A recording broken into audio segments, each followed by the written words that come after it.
Marvel comic. The Marvel comic. All right, Yes. so before Marvel started doing the Today Star Wars comic books, and then Dark Horse had them in the 90s and 2000s, from 1977 into the early 80s. Like 1985. Yeah, 1985. Marvel Comics had a Star Wars series. So the first 3 episodes, and I remember that because in middle school, my reading teacher, Miss Peasels, had the giant editions. They were like, I don't know, something like a 1.5 feet tall by like a foot wide. They were ginormous, but really cool, huge Star Wars comic books to read. So the first 3 issues were A New Hope. And then from there, I don't even think they went into The Empire Strikes Back. They just went into other stories. Yeah, so the first early issues expanded universe after first... they do the New Hope story arc.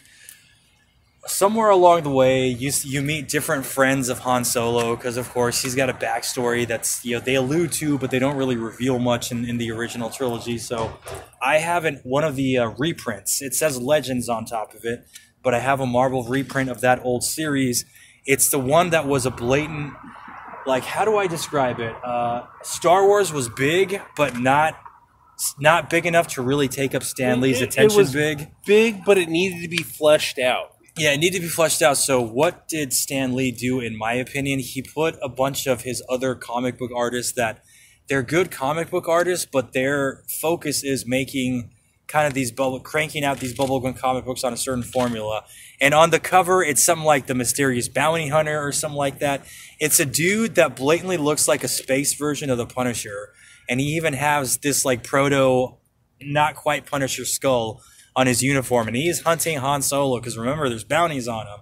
So let me go a little bit farther into the backstory of Marvel Comics and their relationship. Yeah, go into the backstory. With George Lucas. Is that primarily Roy Thomas, who's like a legend at Marvel Comics, okay?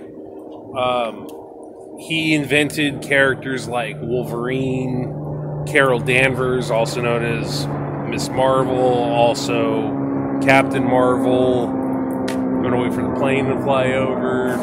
Gosh, a ton of people. He wrote a lot of Conan the Barbarian stories.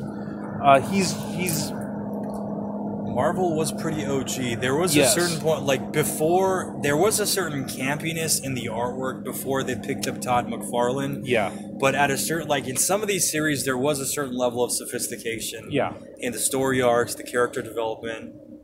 And so the other thing is, so Roy Thomas was a great artist. He was a good writer. He wrote some of the more cutting edge characters and created a lot of the more cutting edge characters. But as you can see, because Star Wars was a property that belonged to somebody else, and because the movies were still in development, they couldn't necessarily have a lot of these cutting-edge characters that you would have who would go up against Wolverine. Yeah, for example, like you could not have Boba Fett popping up in the comic book series because they have no idea. They have no idea who Boba Fett is. Yeah, or what's going to happen to him. Yeah, or what's even going to happen in the rest of Empire Strikes Back. So basically, because they're characters that are on property from somebody else, they kind of came up with a bunch of canned ham kind of stories. So so it was like they took Luke's, because they had the licensing to Star Wars, so they took some Star Wars characters and put them in what Marvel thought a sci-fi comic book would look like. So it looks very Flash Gordon-y. Very Flash Gordon-y, very... Or like the Punisher in space, but less violence. The Punisher in space kind of stuff. But much less violence. But the Punisher wasn't as cutting edge as he was in the 80s or 90s yet. He was still very much just a darker cartoon character. And so they had a lot of freedom to do these kind of what I would call stock comic book adventures with the Star Wars characters. So like they tried to give Darth Vader a backstory with Obi-Wan Kenobi during these Marvel years. And when you look at the story, it's Darth Vader in his armor that you see him in A New Hope. Yeah. And he's also fighting along with Anakin Skywalker. So you see him in his armor fighting with the Jedi, like on their side. Yeah, they're all together in this little happy group. So yeah, that is Legends as you can as see, fudge. Yes, they're cutting into these stories that are quasi backstory, but they're not supposed to be going that far in depth into the character of Obi-Wan Kenobi. And like Obi-Wan Kenobi in the Marvel stories, because they have stories of him before he dies in A New Hope, he looks like Alec Guinness just in like a black bodysuit with white boots. Yeah.